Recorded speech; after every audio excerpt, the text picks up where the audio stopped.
एक राजा और चतुर मंत्री की कहानी। कई सालों पहले नदी के किनारे पर एक देयक्स नामक नगरी हुआ करती थी। इस नगरी में शासन करने वाला राजा बहुत ही मूर्ख था।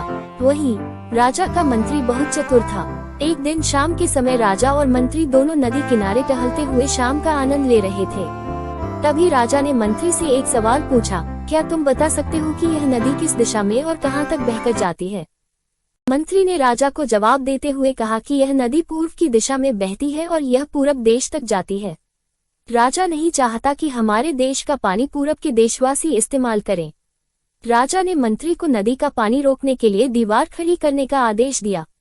तभी मंत्री ने राजा से कहा कि ऐसा करने पर हमारा ही नुकसान होगा। राजा ने गुस्से में कहा कि पानी हमारा है और पूरब देश वाले मुफ्त में इसका इस्तेमाल कर रहे हैं और तुम बोल रहे हो कि हमारा नुकसान होगा। राजा ने मंत्री की बात नहीं मानी और कहा, इसमें हमारा कुछ नुकसान नहीं होगा। तुम जल्दी से जल्दी नदी में दीवार बनवाने का काम शुरू कराओ। मंत्री राजा की आज्ञा का पालन करते हुए कारीगरों को बुलाता है और नदी के पास दीवार बनवाने का काम शुरू करवा देता है।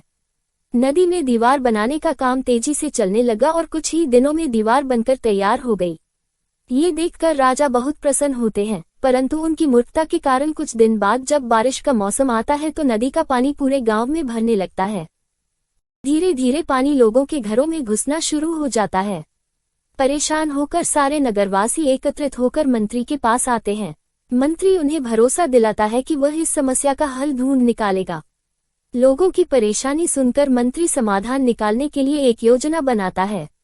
उन्होंने राजमहल में समय को बताने के लिए घंटा बजाने वाले शख्स को इसमें शामिल किया। वो समय के अनुसार घंटा बजाता था, जिससे लोगों को समय पता चलता था। मंत्री ने उसे कहा कि आज तुम प्रति घंटे की बजाय हर आधे घंटे में घंटा बजाना। उस आदमी ने मंत्री ने जैसा कहा वैसा ही किया। इससे जब सुबह के 3 बज रहे थे तो उसने 6 बार घंटा बजाया। 6 घंटे सुनकर राजा और सभी नगरवासियों को लगा कि 6 बज गए हैं और सुबह हो गई है। राजा उठकर बाहर आता है तो वहां मंत्री पहले से मौजूद होता है। बाहर अंधेरा देखकर राजा मंत्री से पूछता है कि अभी तक सूर्योदय क्यों नहीं हुआ है। राजा के सवाल का जवाब देते हुए मंत्री ने कहा, महाराज प्रातःकाल हो चुकी है, पर हमने पूर्व दिशा वालों के यहाँ पानी को जाने से रोक दिया है, तो शायद इसलिए उन्होंने हमारे यहाँ सूर्य की रोशनी को आने से रोक दिया है। इसलिए सूर्य उदय तो हुआ है, पर हमारे देश तक रोशनी नहीं पहुंची है। ऐसा लग रहा है कि अब हमारे देश में सूरज की रोशनी कभी नहीं पहुंच पाएगी। ये सुनकर राजा चिंता में पड़ जाता है और मंत्री से पूछता है कि क्या इसका कोई उपाय नहीं है। तब मंत्री उत्तर देता है कि महाराज, अगर आप नदी का पानी छोड़ देते हैं तो हो सकता है कि वो भी सूरज को छोड़ देंगे। इससे राज्य में फिर से रोशनी आ जाएगी।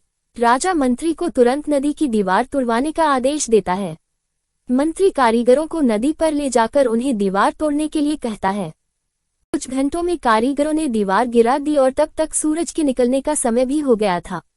सूर्य उदय हो गया। सूर्य की लालिमा देखकर राजा बहुत खुश हुआ और मंत्री को इनाम देने की घोषणा की।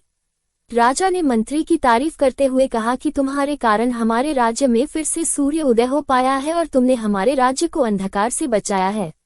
इसके बाद मंत्री कहता है कि महाराज, ये तो राज्य के लिए प्रति मेरा फर्ज था। कहानी से सीख, कभी भी दूसरों का बुरा नहीं करना चाहिए और न ही उनकी तरक्की देखकर उनसे जलन की भावना रखनी चाहिए।